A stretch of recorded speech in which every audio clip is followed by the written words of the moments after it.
दे रहे थे हमारे भरत कुमार साहब। मैं वो इंटरव्यू देख के उनका बड़ा अजीब सा लगा। मैं ताज महीदीन साहब के घर के सामने खड़ा हूँ, जैसे आप देखते हो पीछे चंदवाड़ी में हूँ इस वक्त मैं उनसे एक बात कहता हूँ कि जो आपका चमचा है ये भरत कुमार साहब, इसको संभाल के रखो अपने घर में।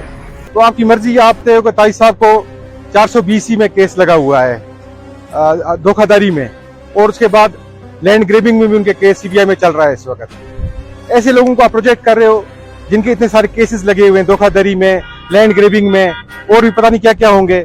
और जैसे कल एक और लीडर ने कहा कि उन्हें नौकरियां आई थी यहाँ के लिए, वो अपने कठुआ वालों को उन्होंने दे दी, जो उड़ी वालों का हक उठा के कठुआ वालों को दे दिया। इन लोगों को आप प्रमोट कर रहे हो, तो मुझे नहीं समझ आता है कि आप क्या सोचते ही हैं उस चीज के लिए। तो ये जो बातें कर रहे हैं, मैं रात से सुन रहा हूँ, इनके अपने इलाके से लोग मुझे फोन करके कह रहे हैं आप आइए इधर और देखिए कि इसे स्कैम कितने हैं इस आदमी के, जो आपके खिलाफ बातें कर रहा है यहाँ पे। तो ये अगर ये कहते हैं कि मैं जूनियर लीडर हूँ, तो मुझे क्यों फोन किया था कि आप मुझे ज्वाइन कराओ किसी। अब ये बातें ये करेंगे क्योंकि उनको पता है कि ताज साहब से कुछ लेना है मुझको इस वक्त। ताज साहब बाहर का आदमी है, और साथ में परसों एक और इंटरव्यू में बात बोली कि आगे जी ताज साहब का दामाद होगा यहाँ पे, या उनकी बेटी होगी लीडर हमारी उड़ी से, वही लड़ेंगे इलेक्शन। हम क्या इतने बेवकूफ हैं कि ताज साहब को एक डाउनटाउन का लड़का तारिक टंगा साहब डाउनटाउन का, वो आके यहाँ इलेक्शन लड़ेगा, हम यहाँ पे उड़ी वालों के लिए हम गुलाम है उनके। ताज साहब ने क्या अपना उड़ी दहेज में दे दिया, अपनी बेटी को दहेज में दे दिया। मुझे एक चीज बताओ, आपके मीडियम से बताना चाहता हूँ, ताज साहब क्या दहेज में दे चुके हैं हम लोगों को, अपने दामाद को, कि आके यहाँ लड़ाएगा उससे इलेक्शन। ये हम नहीं होने देंगे यहाँ पे। अब उनकी एज हो चुकी है, घर बैठे हैं अब अपने यहाँ पे। हमारे यंग लीडर्स बहुत सारे उड़ी में इस वक्त, वो इलेक्शन लड़ेंगे। हम अपना लीडर चुनेंगे, उसको जिता के असेंबली में पहुंचाएंगे। जो ये सपने देख रहे हैं इस वक्त, इनके सपने पूरे होने वाले नहीं है। तारिक टंगा साहब गागल लगा के यहाँ पे घूम रहा था परसों, शर्म आनी चाहिए लोगों को जो उसके पीछे पीछे घूम रहे थे। बाहर का आदमी, मुझे एक चीज बताइए, किस कॉन्स्टिट्यूंसी में इस वक्त बाहर का लीडर इस वक्त लीड कर रहा है? जरा एक ही कॉन्स्टिट्यूंसी मुझे बताइए आप। हमारे यहाँ पे उड़ी में नहीं है, मर्द नहीं है हमारे उड़ी में, हमारे अपने लीडर्स नहीं है यहाँ पे जो लड़ेंगे इलेक्शन। तो मैं इसीलिए कहता हूँ कि इन लोगों के पीछे मत चलिए, अपने लीडर खुद चुनिए जो आपके लिए काम करे, जो आपके लिए, ना कि इंडस्ट्री। इन्होंने जो ताज साहब ने एक इंडस्ट्री समझ रखा उड़ी को, वो बोलते हैं कि इधर से मैंने पैसा कमाना है, इसीलिए वो यहाँ से नई तरह से इलेक्शन लड़ना चाहते हैं। देखिए, खुदा का दिया हुआ मेरे पास सब कुछ है, मुझे किसी से पैसा नहीं चाहिए, कुछ नहीं चाहिए। मैं कौम की खिदमत करना चाहता हूँ। दे रहे थे हमारे भरत कुमार साहब। मैं वो इंटरव्यू देख के उनका बड़ा अजीब सा लगा। मैं ताज महीदीन साहब के घर के सामने खड़ा हूँ, जैसे आप देखते हो पीछे चंदवाड़ी में हूँ इस वक्त मैं उनसे एक बात कहता हूँ कि जो आपका चमचा है ये भरत कुमार साहब, इसको संभाल के रखो अपने घर में। कुछ दिन पहले उसने मुझे फोन किया, बोला कि मैं आपके साथ आपकी पार्टी ज्वाइन करना चाहता हूँ। एक बार नहीं, कई बार फोन किया, बोला कि आप आइए यहाँ पे, मैं आपकी पार्टी ज्वाइन करना चाहता हूँ।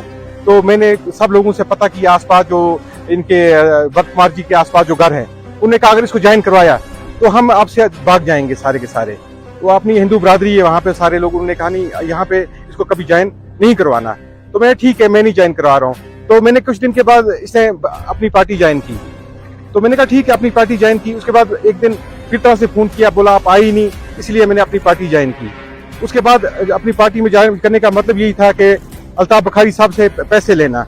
उसे क्या 20 लाख के कितना का सौदा हो रहा था वहां पे, वो हुआ नहीं मेटेरियलाइज्ड, इसीलिए उन्होंने ज्वाइन किया आके, फिर तरह से अपनी डेमोक्रेटिक आजाद पार्टी ज्वाइन की। तो ये जो मैं एक चीज बताता हूँ कि अभी ये लोग जो कहते हैं कि हम ये आपके लिए ये करेंगे वो करेंगे, पहले मुझे ये बताया कि इसे उड़ी के लिए क्या किया है। ये म्यूनिसिपल कमेटी का चेयरमैन है वहाँ पे, और ना वहाँ सड़कें हैं ना नालियाँ हैं। इवन के हमारे दूर दूर से माएँ बहनें वहाँ आती हैं, या अपने लोग आते हैं, उनके लिए बाथरूम नहीं उड़ी में बने हुए हैं, सड़कें गंदी सी हैं, टूटी फूटी हैं। इतने सारे स्कीम्स उन्होंने किए हैं वहाँ पे, आप परेशान हो जाओगे सुन के। और उसके बाद जो मैं कहता हूँ कि अभी ताज साहब हमारे 80-90 साल से ऊपर इनकी उम्र है इस वक्त, इनकी सुगत है ये कि ये आपके लिए आगे रिप्रेजेंटेटिव आपके बन सकते हैं यहाँ पे ऐसे लोग। और मैं ये कहता हूँ इनको कि जो अपने भरत कुमार जी हैं, कि आप याद करो 2014 में मेरे अंकल राजा एजाज साहब की वजह से, इन्होंने बिस्तर बोरिया, उन्होंने इनका गोल किया उड़ी से, ये हार गए इलेक्शन खाली राजा एजाज साहब की वजह से। इस बार उनका भतीजा मैदान में आ चुका है, इस बार ये टनल से क्रॉस करा के कठुआ पहुंचाऊंगा मैं इनको। ये क्या ये बातें मेरे सामने कर रहे हैं यहाँ पे, ये अपने इसमें रहे। देखिए, बोलते हैं कि अच्छी ये पेंट लगाता है, बड़ी गाड़ी हो है, खुदा ने दी है, मेहनत की है, पसीना उतारा है अपना, खुदा ने हमको ये चीजें दी हुई हैं, ना कि लोग ने दी है। ना मैंने किसी के पैसे खाए आज तक नौकरी के लिए, ना किसी को बेवकूफ बना के पैसे लिए हैं, ना कहीं स्कैम किए हैं। तो ये खुदा की देन है मुझको, तो ये क्यों चलते हैं? चाहे मैं शालीमार में फोटो उठाऊं, चाहे इंग्लैंड में फोटो उठाऊं, इनको क्या लेन देन इसके साथ? इनके बारे में मैंने कभी कहा? ये जो चीजें मुझे खुदा ने दी हैं, ये भी दुआ करें मुझे भी खुदा दे। उसके बाद कहते हैं इसके जी अपना बिजनेस चलाए। मैं हूँ बिजनेसमैन, एक अच्छा काम कर रहा हूँ, 4,500 लोग मेरी कंपनीज पे डायरेक्टली इनडायरेक्टली इन्वॉल्व हैं।